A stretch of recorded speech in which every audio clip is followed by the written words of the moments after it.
এই ২৬ সালের শুরু এবং ২৫ সালের শেষ একটা রজনী আছে, ঠিক কিনা বলেন? খুব দামি রজনী, যেই রজনীর নাম দিয়েছি আমরা 31st নাইট। কি নাম দিয়েছি? 31st night.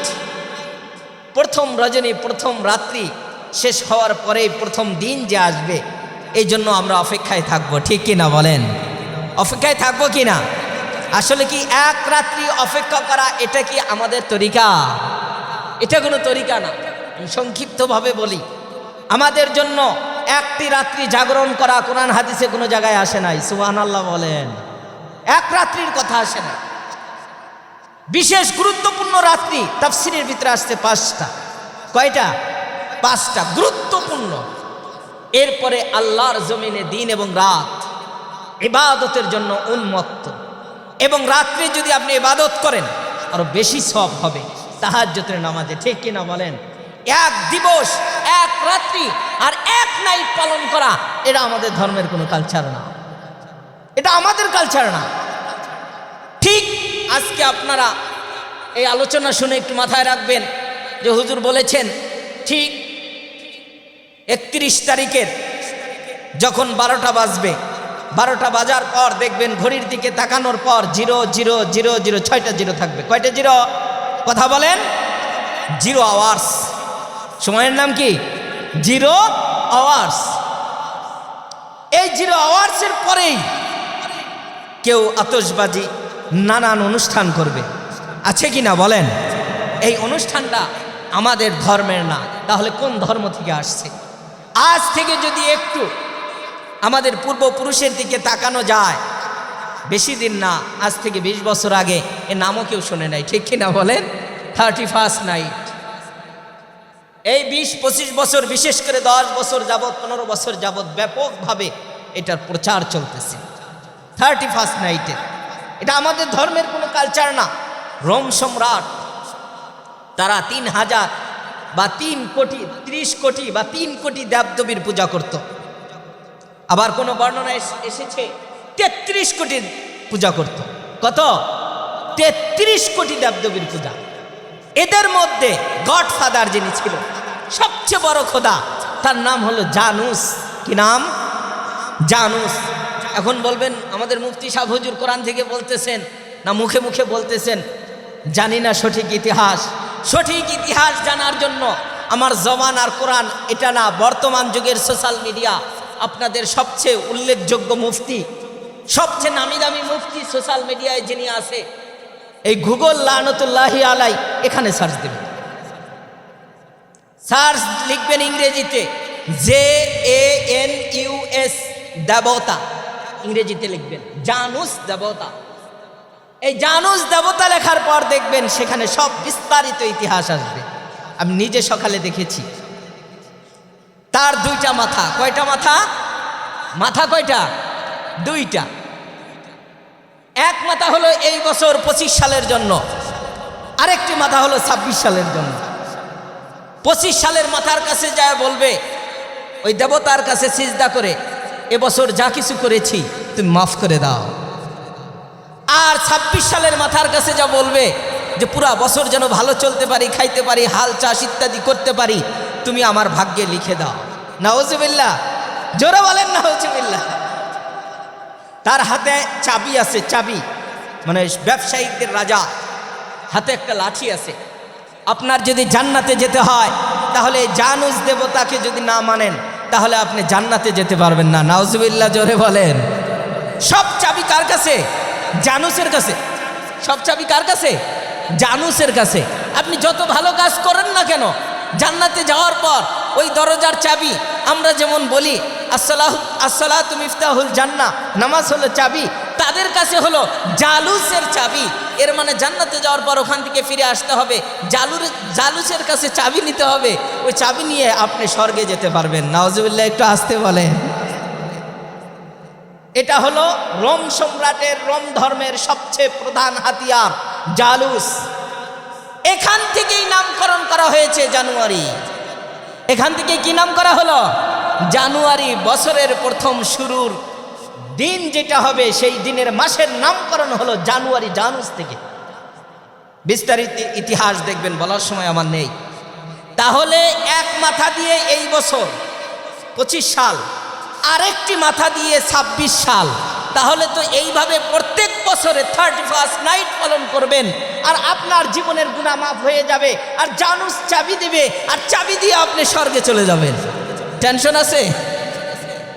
না না না। পক্ষান্তরে কোরআন কি বলে? প্রসিদ্ধ একটি সূরা, সূরাতুজ জিলজাল। আল্লাহ রাব্বুল আলামিন বলেন, ফামান ইয়ামাল মিসকালা যাররাতিন খায়রান ইয়ারা ওয়া মান ইয়ামাল মিসকালা যাররাতিন শাররান ইয়ারা। রব্বুল আলামিন বলেন, তোমার যদি জাররা পরিমাণ গুনাহ থাকে, জাররা পরিমাণ, অণু পরিমাণ, অণুকে যদি 70 টুকরা করা হয়, বালুর যে পরিমাণ হবে অণু, অণু তার থেকেও ছোটকে বলা হয় জাররা। এই জাররা পরিমাণ যদি তোমার নেকির কাজ থাকে, ভালো কাজ থাকে, সবের কাজ থাকে, ওই সবের কাজটা ইনসাফের পাল্লায় উঠানো হবে। সুবহানাল্লাহ বলেন। পবিত্র কোরআনে আল্লাহ রাব্বুল আলামিন সুস্পষ্টভাবে বলেছেন, যে আয়াতে কারিমা আমি তেলাওয়াত করেছি সূরাতুল ফুরকানের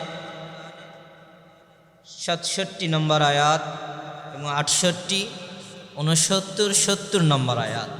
আজকের তাফসির হবে আমাদের ইনশাআল্লাহ। 4টি আয়াতের তাফসির করব হাদিসের সমন্বয়ে। ওমা তাওফীকি ইল্লা বিল্লাহ।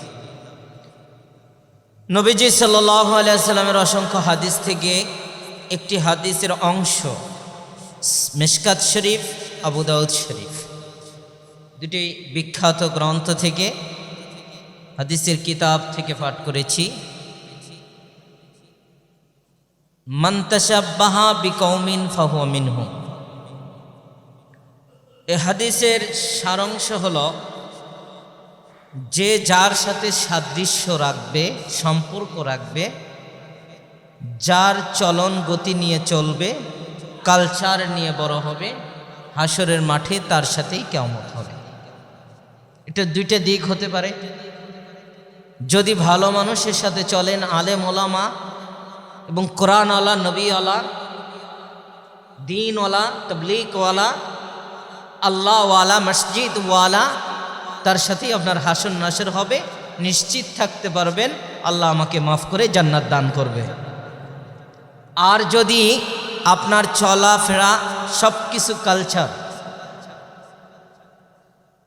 যদি হয় ইহুদি, খ্রিস্টান, নাসারা, বৌদ্ধ, বেদিন, কুফর, কাফের, গুনাহগার, মাজার পূজারী, বদকার, জেনাকার, মিথ্যাবাদী, চকলখোর, ঘুষখোর, এদের সাথে আপনি নিশ্চিত থাকতে পারেন আপনি একজন পাপী।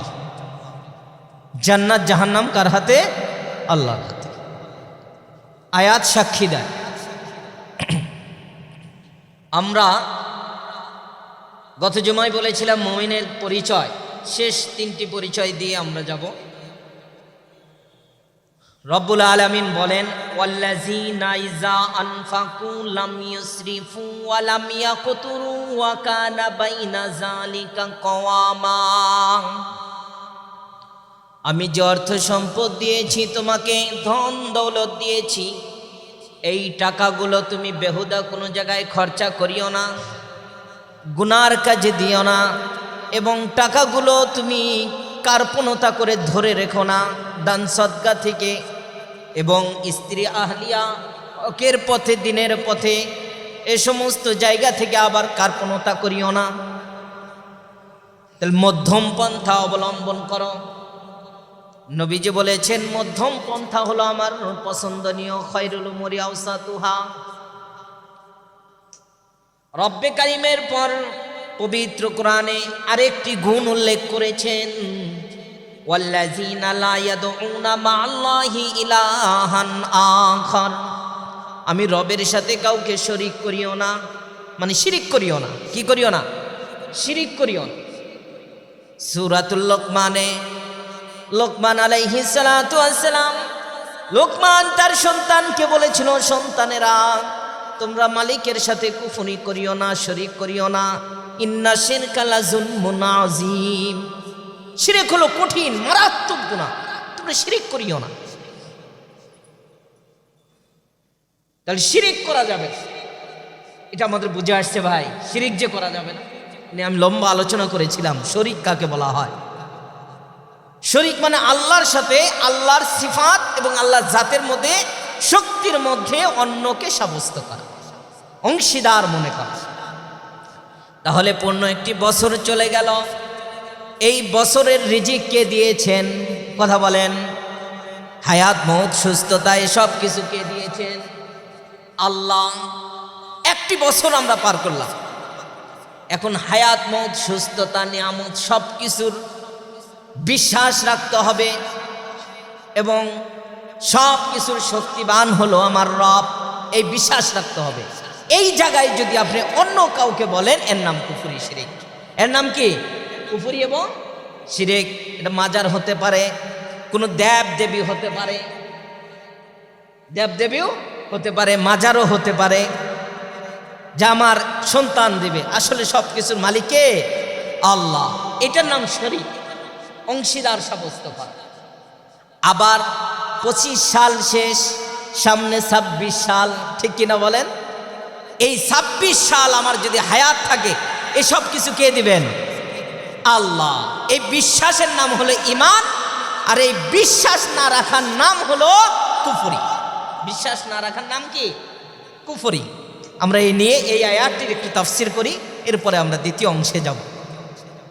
আজকে হলো 26 তারিখ, ডিসেম্বরের কত তারিখ?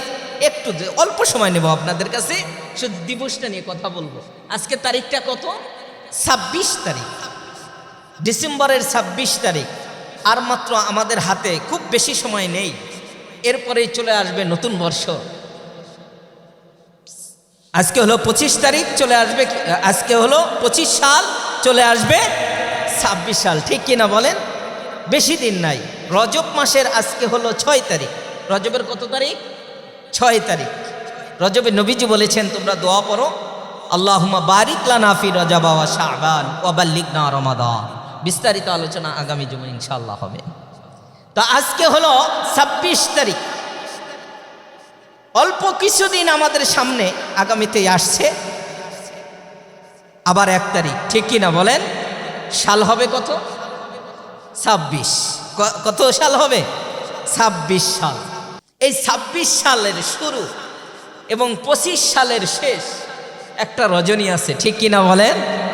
খুব দামি রজনী, যেই রজনীর নাম দিয়েছি আমরা 31st নাইট। কি নাম দিয়েছি? 31st night. প্রথম রজনী, প্রথম রাত্রি শেষ হওয়ার পরে প্রথম দিন যে আসবে, এই জন্য আমরা অপেক্ষায় থাকবো, ঠিক কিনা বলেন? অপেক্ষায় থাকবো কিনা? আসলে কি এক রাত্রি অপেক্ষা করা এটা কি আমাদের তরিকা? এটা কোনো তরিকা না। আমি সংক্ষিপ্তভাবে বলি, আমাদের জন্য একটি রাত্রি জাগরণ করা কোরআন হাদিসে কোনো জায়গায় আসে নাই। সুবহানাল্লাহ বলেন। এক রাত্রির কথা আসে না। বিশেষ গুরুত্বপূর্ণ রাত্রি তাফসীরের ভিতরে আসছে 5টা। কয়টা? 5টা গুরুত্বপূর্ণ। এরপরে আল্লাহর জমিনে দিন এবং রাত ইবাদতের জন্য উন্মুক্ত, এবং রাত্রে যদি আপনি ইবাদত করেন আরো বেশি সওয়াব হবে তাহাজ্জুদের নামাজে, ঠিক কিনা বলেন? এক দিবস, এক রাত্রি আর এক নাইট পালন করা, এটা আমাদের ধর্মের কোনো কালচার না, এটা আমাদের কালচার না। ঠিক আজকে আপনারা এই আলোচনা শুনে একটু মাথায় রাখবেন যে হুজুর বলেছেন, ঠিক 31 তারিখের যখন 12টা বাজবে, 12টা বাজার পর দেখবেন ঘড়ির দিকে তাকানোর পর 0000 6টা জিরো থাকবে। কয়টা জিরো? কথা বলেন। 0 আওয়ার্স। সময়ের নাম কি? 0 আওয়ার্স। এই 0 আওয়ার্সের পরেই কেউ আতশবাজি, নানান অনুষ্ঠান করবে, আছে কি না বলেন? এই অনুষ্ঠানটা আমাদের ধর্মের না, তাহলে কোন ধর্ম থেকে আসছে? আজ থেকে যদি একটু আমাদের পূর্বপুরুষের দিকে তাকানো যায়, বেশি দিন না, আজ থেকে 20 বছর আগে এ নামও কেউ শোনে নাই, ঠিক কিনা বলেন? 31st night. এই 20-25 বছর, বিশেষ করে 10 বছর যাবৎ, 15 বছর যাবৎ ব্যাপকভাবে এটার প্রচার চলতেছে 31st নাইটে। এটা আমাদের ধর্মের কোনো কালচার না। রোম সম্রাট তারা 3000 বা 3 কোটি, 30 কোটি বা 3 কোটি দেবদেবীর পূজা করত। আবার কোনো বর্ণনায় এসেছে 33 কোটির পূজা করত। কত? 33 কোটি দেবদেবীর পূজা। এদের মধ্যে গডফাদার যিনি ছিল, সবচেয়ে বড় খোদা, তার নাম হলো জানুস। কি নাম? জানুস। এখন বলবেন আমাদের মুফতি সাহেব হুজুর কোরআন থেকে বলতেছেন না মুখে মুখে বলতেছেন? জানি না সঠিক ইতিহাস। সঠিক ইতিহাস জানার জন্য আমার জবান আর কোরআন এটা না, বর্তমান যুগের সোশ্যাল মিডিয়া, আপনাদের সবচেয়ে উল্লেখযোগ্য মুফতি, সবচেয়ে নামি দামি মুফতি সোশ্যাল মিডিয়ায় যিনি আছে, এই গুগল লানতুল্লাহি আলাই, এখানে সার্চ দেবেন। সার্চ লিখবেন ইংরেজিতে JANUS, দেবতা, ইংরেজিতে লিখবেন জানুস দেবতা। এই জানুস দেবতা লেখার পর দেখবেন সেখানে সব বিস্তারিত ইতিহাস আসবে। আমি নিজে সকালে দেখেছি। তার 2টা মাথা। কয়টা মাথা? মাথা কয়টা? 2টা। এক মাথা হলো এই বছর 25 সালের জন্য, আরেকটি মাথা হলো 26 সালের জন্য। 25 সালের মাথার কাছে যায় বলবে, ওই দেবতার কাছে সিজদা করে, এবছর যা কিছু করেছি তুমি মাফ করে দাও। আর 26 সালের মাথার কাছে যা বলবে যে পুরা বছর যেন ভালো চলতে পারি, খাইতে পারি, হাল চাষ ইত্যাদি করতে পারি, তুমি আমার ভাগ্যে লিখে দাও। নাউজুবিল্লাহ, জোরে বলেন নাউজুবিল্লাহ। তার হাতে চাবি আছে, চাবি মানে ব্যবসায়িকদের রাজা, হাতে একটা লাঠি আছে। আপনার যদি জান্নাতে যেতে হয় তাহলে জানুস দেবতাকে যদি না মানেন তাহলে আপনি জান্নাতে যেতে পারবেন না। নাউজুবিল্লাহ, জোরে বলেন। সব চাবি কার কাছে? জানুসের কাছে। সব চাবি কার কাছে? জানুসের কাছে। আপনি যত ভালো কাজ করেন না কেন, জান্নাতে যাওয়ার পর ওই দরজার চাবি, আমরা যেমন বলি আসসালাতু মিফতাহুল জান্নাহ, নামাজ হলো চাবি, তাদের কাছে হলো জালুসের চাবি। এর মানে জান্নাতে যাওয়ার পর ওখান থেকে ফিরে আসতে হবে, জালুসের কাছে চাবি নিতে হবে, ওই চাবি নিয়ে আপনি স্বর্গে যেতে পারবেন। নাউজুবিল্লাহ, একটু আসতে বলেন। এটা হলো রোম সম্রাটের, রোম ধর্মের সবচেয়ে প্রধান হাতিয়ার জালুস। এখান থেকেই নামকরণ করা হয়েছে জানুয়ারি। এখান থেকে কি নাম করা হলো? জানুয়ারি। বছরের প্রথম শুরুর দিন যেটা হবে সেই দিনের মাসের নামকরণ হলো জানুয়ারি, জানুস থেকে। বিস্তারিত ইতিহাস দেখবেন, বলার সময় আমার নেই। তাহলে এক মাথা দিয়ে এই বছর 25 সাল, আরেকটি মাথা দিয়ে 26 সাল। তাহলে তো এইভাবে প্রত্যেক বছরে 31st নাইট পালন করবেন আর আপনার জীবনের গুনাহ মাফ হয়ে যাবে, আর জানুস চাবি দেবে, আর চাবি দিয়ে আপনি স্বর্গে চলে যাবেন। টেনশন আছে? না না না। পক্ষান্তরে কোরআন কি বলে? প্রসিদ্ধ একটি সূরা, সূরাতুজ জিলজাল। আল্লাহ রাব্বুল আলামিন বলেন, ফামান ইয়ামাল মিসকালা যাররাতিন খায়রান ইয়ারা ওয়া মান ইয়ামাল মিসকালা যাররাতিন শাররান ইয়ারা। রব্বুল আলামিন বলেন, তোমার যদি জাররা পরিমাণ গুনাহ থাকে, জাররা পরিমাণ, অণু পরিমাণ, অণুকে যদি 70 টুকরা করা হয়, বালুর যে পরিমাণ হবে অণু, অণু তার থেকেও ছোটকে বলা হয় জাররা।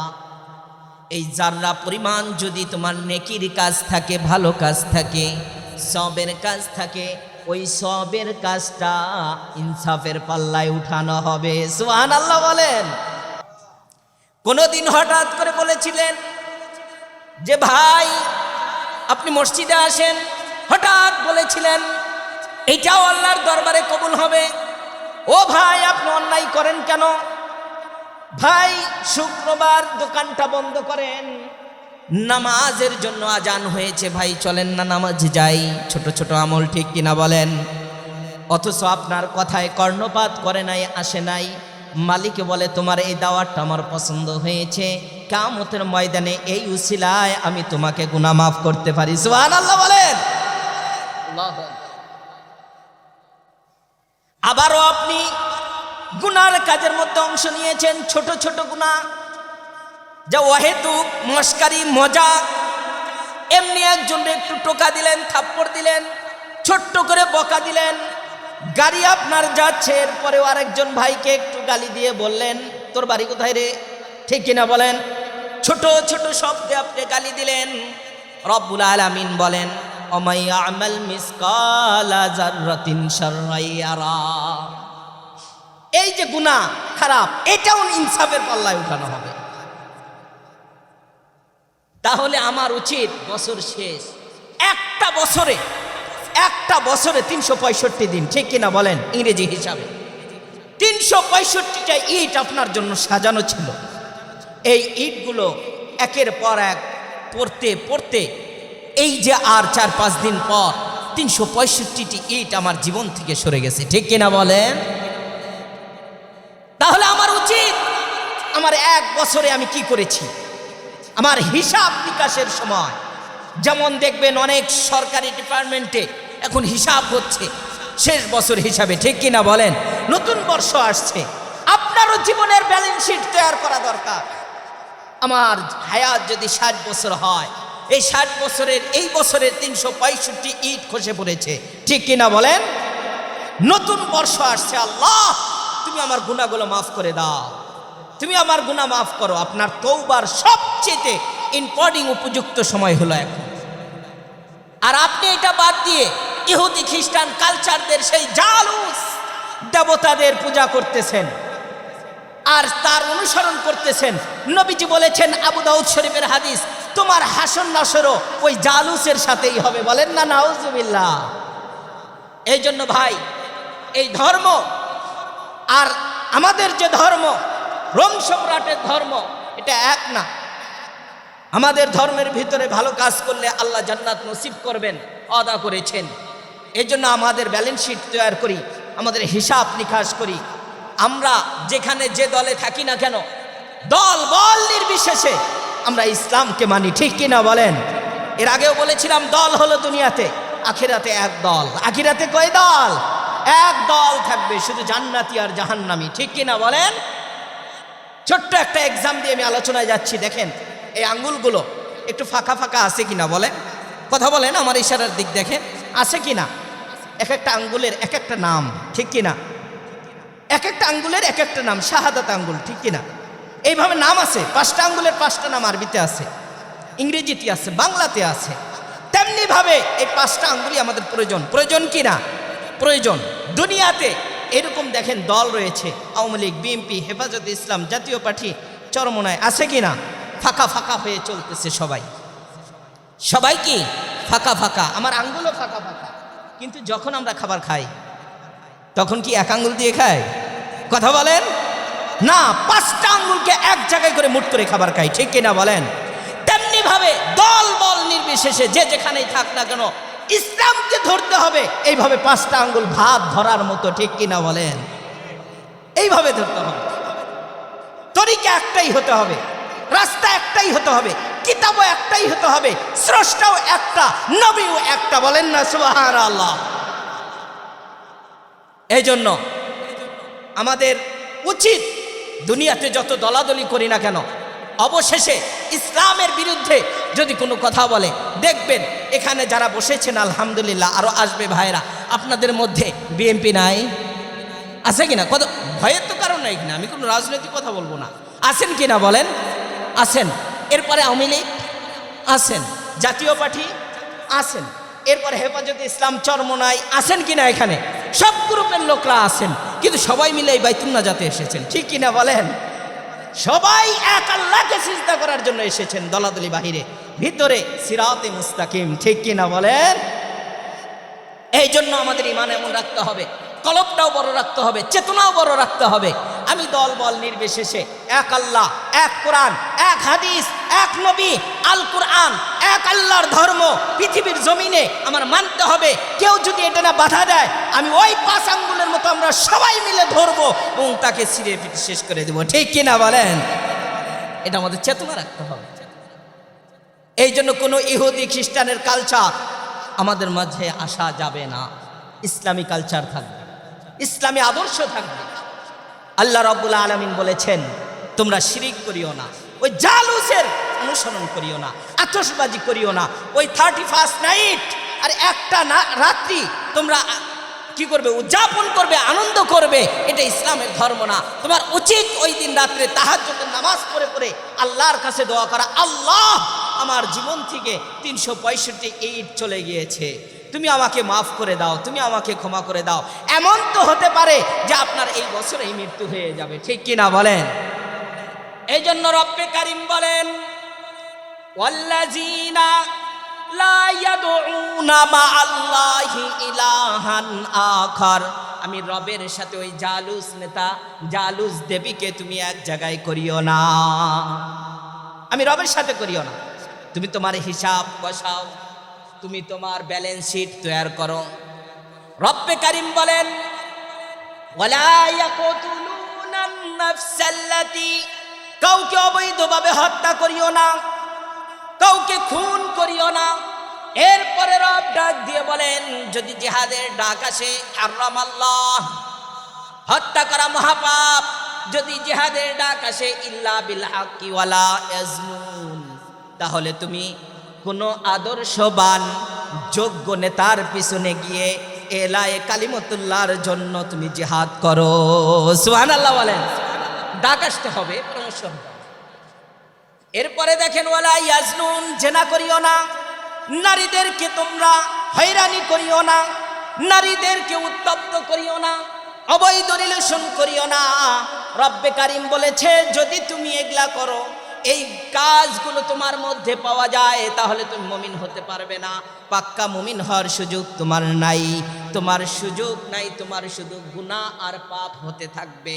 রব বলেন ওয়া মাইয়া ফাআল যালিকা ইয়ালকা আসামা, গুনাহ তোমার সাথে সাক্ষাৎ করবে, গুনাহ তোমার সাথে সাক্ষাৎ করবে, মানে তুমি পাপী, মহা পাপী। আচ্ছা বলুন, আমার জানতে অজান্তে, জানা অজানায়, স্বেচ্ছায় অনিচ্ছায় মানুষের ধোকায় পড়ে, শয়তানের চক্করে পড়ে, টাকার লোভে পড়ে আমি খুন করেছি, আমি জেনা করেছি, মিথ্যা বলেছি, ইহুদি খ্রিস্টানের কালচার মেনেছি, আমি বুঝতে পারি যে তাহলে আমি হলাম মহাপাপী, ঠিক কিনা বলেন? কিন্তু রব্বে কারিম পবিত্র কোরআনে বলেছে তুমি নিজেই বুঝেছো যে মহাপাপী, এখন কি পাপ করে তুমি নিরাশ হয়ে বসে থাকবে? বসে থাকবে না, বসে থাকা যাবে না। আসুন আমরা পবিত্র কোরআনের আরেকটি আয়াতে যাই। আল্লাহ রাব্বুল আলামিন বলেছেন সূরাতুজ জুমারের 53 নম্বর আয়াত, লা তাকুনাতু মিন রাহমাতিল্লাহ, আমার যে রহমত রয়েছে, আমি যে রহিমাময় খোদা, আমার রহমত থেকে নৈরাশ হয়ো না। তুমি খুন করেছো, হত্যা করেছো, পাপ করেছো, জেনা করেছো, অবৈধভাবে মানুষকে তুমি গালিগালাজ করেছো, মারপিট করেছো, এর তো গুনাই করেছো। এরপরেও ও বান্দা ও গোলাম, আমার থেকে তুমি নৈরাশ হয়ো না। সুবহানাল্লাহ বলেন। আমার থেকে নৈরাশ হয়ো না, থেকে বিমুখ হয়ো না, আমি রহমান। তুমি যদি আমার থেকে নিরাশ হয়ে যাও তাহলে তো তুমি গুনাহ মাফের কোনো রাস্তা পাবে না। এই জন্য রব্বে কারিমের কাছে যদি আমরা প্রশ্ন করি যে এত গুনাহ কি মাফ হবে, আল্লাহ নিজেই বলেছেন ইন্নাল্লাহা ইয়াগফিরুয যুনুব, তোমার গুনাহ, জীবনের যত গুনাহ রয়েছে সমস্ত গুনার জন্য তুমি যদি তওবা করতে পারো, আমি রব ঘোষণা করে দিলাম আমার নাম গফফার, তোমার গুনাহগুলো মাফ করে দেব। বলেন না সুবহানাল্লাহ। এখন যদি তওবা না করি গুনাহ শুধু বাড়তে থাকবে, বাড়তে থাকবে। রব্বে কারিম সূরাতুল ফুরকানের মধ্যে বলেন ইউযাআফু লাহুল আযাবু ইয়াউমাল কিয়ামা, তওবা যদি না করো, অনুশোচনা যদি না করো, গুনাহগুলো শুধু ডাবল হতে থাকবে, গুনাহগুলো বাড়তে থাকবে। ইয়াউমাল কিয়ামা, কিয়ামতের ময়দানে দেখবে ওয়া ইয়াখলুদু ফীহি মুহানা, ওই মানুষগুলো অপদস্থ হয়ে তারা জাহান্নামের মধ্যে আছে। রব্বে কারিম বলেন তোমাদের জন্য সুবর্ণ অফার হলো, তোমরা যদি তওবা করতে পারো সমস্ত গুনাহ খাতা মাফ করব আমি রব। সুবহানাল্লাহ বলেন। আমি মাফ করব। ভাই দুনিয়াতে চলতে গিয়ে গুনাহ হবেই, ঠিক কিনা বলেন? চলতে ফিরতে আপনি কি বুকে হাত দিয়ে বলতে পারবেন যে আমি গুনাহ করি নাই? আমি পারবো না, কেউ না। কিন্তু নবীদেরকে আল্লাহ হেফাজত করেছেন, নবীদেরকে কি করেছেন? হেফাজত করেছেন। এছাড়া আদম থেকে শুরু করে বনি আদমের যত সন্তান আছে সমস্ত সন্তানেরাই পাপের মধ্যে ছিল, কিন্তু কাউকে আল্লাহ হেফাজত করেছেন, কাউকে আবার শিক্ষা দিয়েছেন, কাউকে আবার আল্লাহ রব্বুল আলামিন ওই তওবা করার সুযোগ দেয় নাই। খতম অর্থাৎ খাতামা, কলবের মধ্যে সিল মোহর মেরেছেন, তারা হলো কাফের। তারা কি? কাফের। হাদিস শরীফের মধ্যে রাসূল সাল্লাল্লাহু আলাইহি ওয়াসাল্লাম বলেছেন, কুল্লু বানি আদম খাত্তাউন ওয়া খায়রুল খাত্তাইনা মিনাত তাওয়াবিন। প্রত্যেকটা আদম সন্তান গুনাহগার, তাদের জন্য মহা ঔষধ আর মহা অফার হলো তওবা নামক একটা ঔষধ। সুবহানাল্লাহ বলেন। তওবা নামক একটা ঔষধ। আসুন আমরা তওবা নিয়ে একটু আলোচনা করি। তওবার মূল কাঠি হলো তিনটি। কয়টি? একটু কথা বলেন, কয়টি? তিনটি। তিনটি কাঠি যদি আপনার কাছে পাওয়া যায় তাহলে পবিত্র কোরআনে আল্লাহ রাব্বুল আলামিন বলেছেন, ইয়া আইয়ুহাল্লাযীনা আমানু তুবু ইলাল্লাহি তাওবাতান নাসুহা। এর নাম হলো তাওবায়ে নাসুহা। এর নাম কি? তাওবায়ে নাসুহা। রব্বে কারীম সূরাতুল মুজাম্মিলে বলেন, ওয়াস্তাগফিরুল্লাহ ইন্নাল্লাহা গফুরুর রহিম।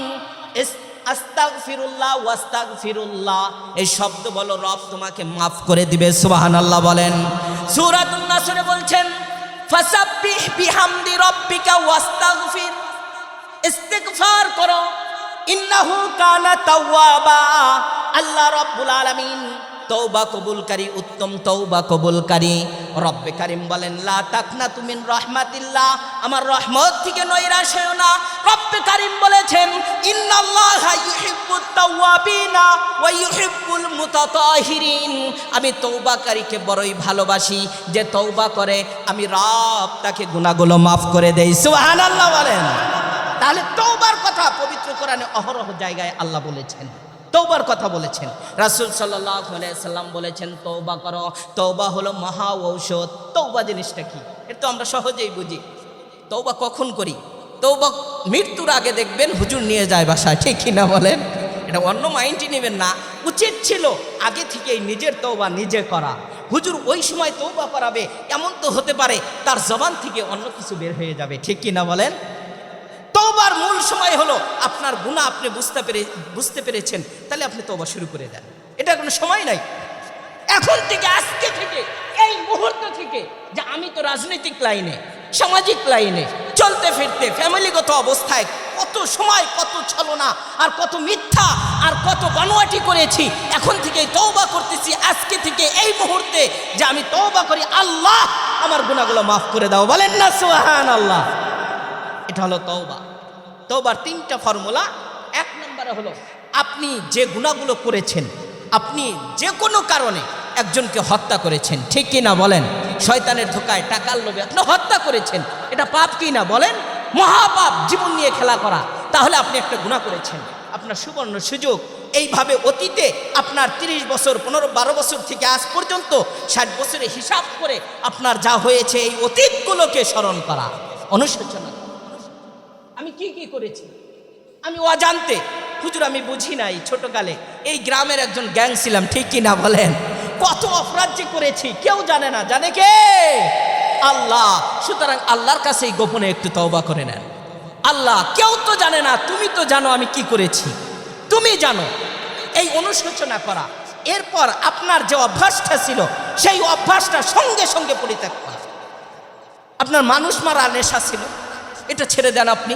ঘুষ, আপনার সুদ, হাজারো গুনাহ যেটা আছে, এই গুনাহগুলো স্মরণ করে তখন থেকেই প্রতিজ্ঞা করা, ছেড়ে দিলাম এটা। 2 নাম্বার। 1 নাম্বার হলো অতীতের গুনাহগুলো অনুশোচনা করা। নাম্বার 2 গুনাহটা সঙ্গে সঙ্গে ছেড়ে দেওয়া। নাম্বার 3 ভবিষ্যতে এই গুনাহ আর করব না, এই অঙ্গীকারবদ্ধ হওয়া। বলেন না সুবহানাল্লাহ। পারবেন না? সহজে আবারও বলি একটু। অতীতের গুনাহগুলো অনুশোচনা করা, গুনাহটা সঙ্গে সঙ্গে ছেড়ে দেওয়া। 3 নাম্বার ভবিষ্যতে এই গুনাহ আর করব না, অঙ্গীকার করা। পারবো কি না? ইনশাআল্লাহ। এই 3টার সমন্বয়ে রবে বলেন, ইয়া আইয়ুহাল্লাযীনা আমানু তুবু ইলাল্লাহি তাওবাতান নাসুহা। এই তওবাটার নাম হলো তাওবায়ে নাসুহা। এই তওবার নাম কি? তাওবায়ে নাসুহা, এমন তওবা রবে বলেছেন এই তওবা যদি কেউ করে তার যদি 60 বছরের গুনাহ হয়, বিশ্ব নবী বলেছেন যদি সমুদ্রের পানি পরিমাণ, সমুদ্রের ফেনা পরিমাণ গুনাহ হয়, রাসূল সাল্লাল্লাহু আলাইহি সাল্লাম বলেন আমি সাক্ষী আল্লাহ রব্বুল আলামিন ওই বান্দা ওই গোলামকে গুনাহগুলো মাফ করে দিবে। সুবহানাল্লাহ বলেন, আল্লাহ মাফ করবেন। আমার কোনো কথা না, বিশ্ব নবীর ফতোয়া, রব্বে কারীম পবিত্র কোরআনে ঘোষণা দিয়েছেন এইভাবে যদি সারা জীবনের গুনাহগুলো কেউ করে মালিকের দরবারে তওবা করে, আল্লাহ রব্বুল আলামিন বলেন ইল্লা মান তাবা ওয়া আমানা ওয়া আমিলা আমালান সালিহা। রব্বুল আলামিন ডাক দিয়ে বলেন ও পাপী তাপীরা একটু খেয়াল করো, ইল্লা মান তাবা, যেই ব্যক্তি তওবা করবে তওবায়ে নাসুহা, আমি রবকে বলবে তাহাজ্জুদের সময় উঠে উঠে ওয়াল্লাযিনা ইয়াবিতুনা লিরাব্বিহিম সুজদাও ওয়া কিয়ামা, মালিক গো তুমি আমাকে মাফ করে দাও। পৃথিবীর কেউ জানে না আমি খুন করেছি, পৃথিবীর কেউ জানে না আমি ঘুষ নিয়েছি, পৃথিবীর কেউ জানে না রাষ্ট্রীয়ভাবে আমি হামলা করেছি, পৃথিবীর কেউ জানে না আমার শক্তি দেখায় আমি মানুষকে ফাঁসির কাস্টে ঝুলিয়ে দিয়েছি, পৃথিবীর কেউ জানে না আমি মিথ্যা বলেছি, পৃথিবীর কেউ জানে না আমি মানুষের ক্ষতি করেছি, পৃথিবীর কেউ জানে না দলিলের ভিতরে আমার নামটা ঢুকাইয়ে দিয়েছি। ঠিক কিনা বলেন? কেউ জানে না, তুমি রব তো জানো, তুমি রব জানো। তওবা করো, তওবা মালিকের কাছে তওবা করো।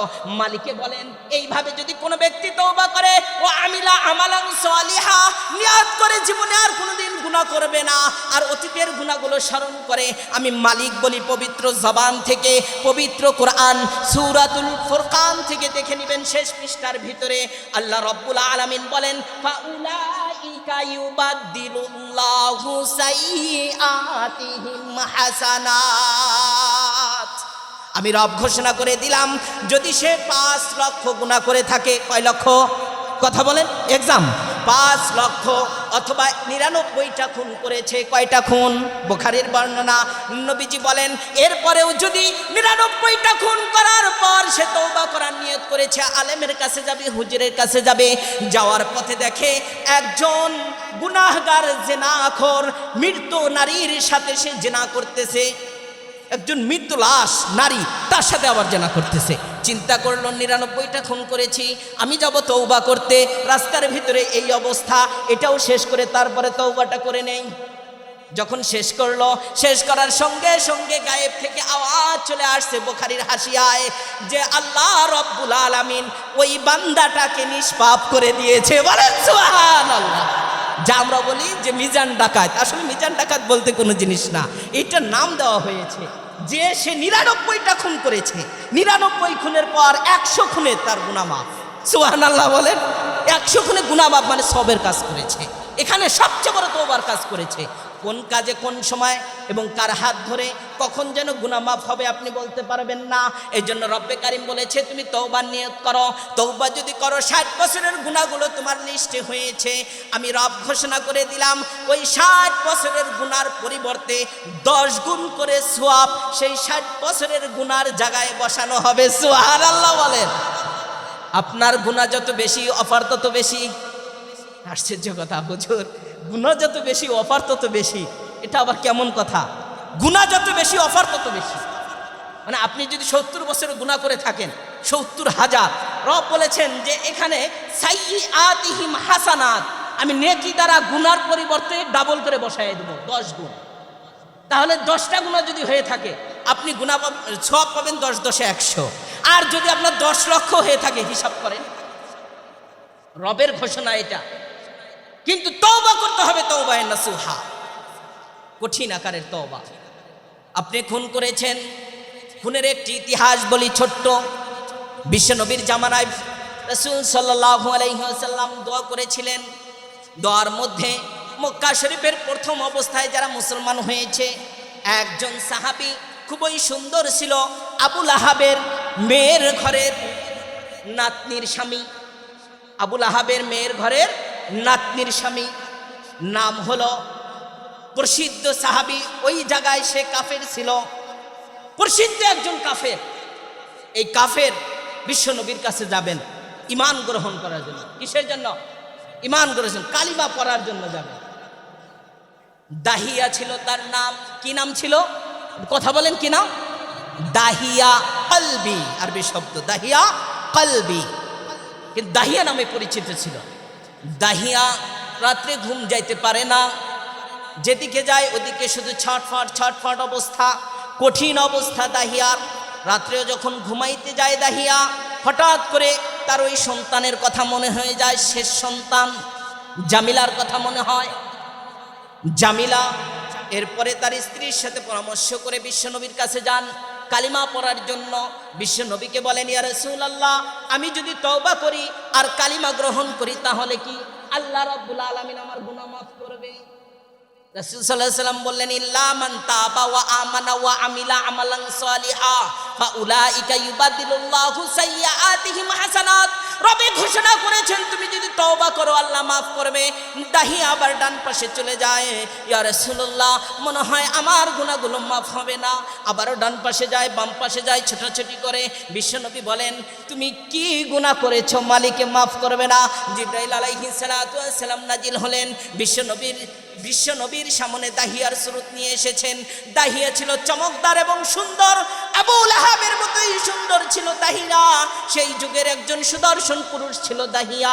দাহিয়ার রূপ নিয়ে আসছেন, ইয়া রাসূলুল্লাহ, দাহিয়া কিন্তু কালিমা পড়বে এবং তার গুনাহটাও মাফ হবে, আপনি ঘোষণা দিয়ে দেন। সুবহানাল্লাহ বলেন, ঘোষণা দিয়ে দেন। দাহিয়া বারবার বলে আমার গুনাহ মাফ হবে না। বিশ্বনবী বলেন, দাহিয়া তাহলে তোমার ইতিহাসটা শোনাও, কি গুনাহটা তুমি করেছো আমি একটু শুনতে চাই। দাহিয়া চোখের পানি ছাড়েন, চোখের পানি ছাড়েন দাহিয়া। দাহিয়া বলেন, ইয়া রাসূলুল্লাহ, জাহিলিয়াতের যুগের কারণে বন্ধু বান্ধবের পাল্লায় পড়ে এবং আমাদের বংশীয় কালচারে পড়ে আমাদের দেশের নীতি অনুযায়ী যদি কন্যা সন্তান হয় তাকে হত্যা করতে হয়, না হলে মান ইজ্জতের ভিতরে আমাদের ঘাটতি আসে, ইজ্জতের মান ইজ্জতের হানি আসে। দাহিয়া বললেন, বলার পর বিশ্বনবী সাল্লাল্লাহু আলাইহি সাল্লাম বলেন, তুমি কি করেছো? দুইটা হাত বিশ্বনবীকে দেখাইলেন। দেখানোর পর বললেন, ইয়া রাসূলুল্লাহ, এই হাত দিয়ে প্রায় 60 থেকে 70টা বাচ্চা দাফন করেছি। কয়টা বাচ্চা? 60 থেকে 70টা বাচ্চা আমি দাফন করেছি। এই কথা শুনে বিশ্বনবী বলেন, দাফন করেছো, মেরে ফেলেছো, তওবা করো, মাফ হবে। কয়, না না না ইয়া রাসূলুল্লাহ, এমন একটি ঘটনা আমার জীবনে রয়েছে। আমার 4টা সন্তানকে আমি নিজে দাফন করেছি। এরপরে শেষ সন্তান যখন মায়ের গর্ভে আসছে, আমার স্ত্রীর গর্ভে আসছে, আসার পর আমি বলেছি আমার ব্যবসার কাজেই আমি নিয়ে যেতে হবে, সুতরাং তুমি এই সন্তান যদি ছেলে হয় তাহলে পৃথিবীর জমিনে রাখতে পারবে, আর যদি মেয়ে সন্তান হয় তাহলে রাখার অধিকার নাই, তুমি হত্যা করে ফেলবে। এই কথা বলে আমি চলে গেলাম ইয়ামিনে ব্যবসার কাজে। যে ব্যবসা করতে গিয়ে আমার সময়টা লেগে গেল প্রায় 4 থেকে 7 বছর। 7 বছর পর আমি আসব। এদিকে 3 মাস পর সন্তান পৃথিবীর জমিনে ভূমিষ্ঠ হয়েছে, কন্যা সন্তান। কি সন্তান? কন্যা সন্তান। এই কন্যা সন্তান ভূমিষ্ঠ হওয়ার পর এখন আমার স্ত্রী চিন্তা করলো, যদি দাহিয়া আসে তাহলে এটাকে দাফন করে দেবে। এত সুন্দর ছিল চেহারা, এত সুন্দর ছিল তার চোখ, আর এত সুন্দর কথাবার্তা, জবান, সব কিছু মিলে বাবার আকৃতি ছিল সন্তানের মধ্যে। এই জন্য নামটাও রেখে দিল জামিলা, বেশি সুন্দর হওয়ার কারণে। এই সন্তান 5 থেকে 6 বছর বয়স। দাহিয়া ব্যবসা থেকে ফিরে এসেছে। আসার পর দেখে একটি সন্তান ঘরের ভিতরে দৌড়াদৌড়ি করে। জিজ্ঞাসা করলো, বিবি এই সন্তানটা কার? বললো, এই সন্তানটা হলো আপনার। এই সন্তান কার? আপনার। দাহিয়া বলল, বিবি তোমাকে তো আমি বলেছিলাম যদি মেয়ে সন্তান হয় হত্যা করার জন্য, কিন্তু এখনো কেন জীবিত রয়েছে? বলল, স্বামী তুমি একটু তাকায় দেখো না, চেহারাটা কত সুন্দর, কত সুন্দর তার চোখ, কত সুন্দর কথা। সে কিন্তু এই 7 বছরের ভিতরে বাবার সাথে সুন্দর আচরণ করার একটি টেকনিক, কৌশল ট্রাই করতেছিল, যাতে করে বাবা ভুলে যায় চেহারা দেখে, কথা শুনে। এখন দাহিয়া ভাবতেছিলেন মাত্র এসেছি, এখনই কিছু বলা যাবে না। কিন্তু না, রাত্রে যখন ঘুমে যায় বাচ্চাটা একবার বাবার বুকে যায়, একবার মায়ের বুকে আসে, বাবার কপালে চুমু খায়, মায়ের কপালে চুমু খায়। এইভাবে চুমু খাইতে খাইতে লম্বা কিছুদিন যাওয়ার পর বাবার সাথে সন্তানের একটা সম্পর্ক হয়ে গেল। এই সম্পর্ক নিয়ে রোটে ঘাটে সবসময় মেয়েটাকে নিয়ে যায়। সবাই দাহিয়াকে তিরস্কার করে, ওরে দাহিয়া, তুমি কন্যা সন্তান জন্ম দিয়েছ, সমাজের ভিতরে মান-ইজ্জতকে হানি করেছ। এই কন্যা সন্তান নিয়ে যদি তুমি থাকো তাহলে সমাজেও রাখা হবে না, ব্যবসাতেও নেওয়া হবে না, চলাফেরায় তোমার সাথে আমাদের কোনো বন্ধুত্ব থাকবে না। দাহিয়া চিন্তা করলেন, এই সন্তানের জন্য আবার তো বিপদে পড়ে গেলাম, অবশ্যই তাকে হত্যা করা উচিত। কিভাবে হত্যা করি, মহব্বত তো জমে গেছে। আসলে ছোট বাচ্চা, 5-6 বছরের বাচ্চা দেখবেন, মেয়ে বাচ্চারা বাবা ভক্ত একটু বেশি হয়, ঠিক কিনা বলেন, একটু বেশি হয়। এখন এই বাচ্চা কিভাবে হত্যা করে, তার মাকে বলল, স্ত্রীকে বলল যে বিবি সাহেব, তুমি এই সন্তানটাকে সুন্দর করে সাজিয়ে দাও। সাজানো গোছানো হলো। কোথায় নিয়ে যাবেন? নানির বাড়ি। নারীর কথা বলে বাচ্চাটাকে নিয়ে রওনা করলেন এবং রাস্তা দিয়ে নিয়ে যান। একবার কপালে চুমু খান, একবার আবার এই গালে চুমু খান। তার মা দেখেন দূর থেকে, স্ত্রী মহাব্বতের কারণে ভাবতেছিলেন আসলে দীর্ঘদিন পরে এসেছে, নানির বাসায় যাবে, এটাই স্বাভাবিক বিষয়। এটাই কি স্বাভাবিক বিষয়। দেখতে দেখতে যখন আড়াল হয়ে গেল, আড়াল হওয়ার পর পাহাড়ের পথদেশে যাওয়ার পর, এখন আড়াল হওয়ার পর ভাবতেছিলেন যে তার পশুত্ব এখন জারি করতে হবে। নিষ্ঠুর দাহিয়া যখন আড়াল হয়ে গেল, তখন সেই জাহিলিয়াতের প্রথা তার মনের ভিতরে শুরু হয়ে গেল। কিভাবে হত্যা করা যায়, কিভাবে সন্তানটাকে দাফন করা যায়। এই দাহিয়া তার সন্তানকে সাথে নিয়ে একটি কোদাল নিয়ে খনন করতেছিল। খনন, প্রচণ্ড রোদ।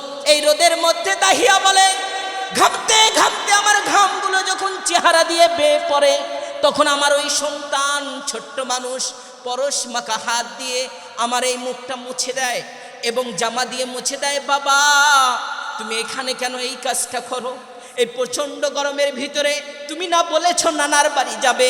নানার বাড়ির রাস্তা তো এই দিকে, আমি আমার মায়ের সাথে গিয়েছিলাম কয়েকবার। এই কথা বলে আর খনন করে।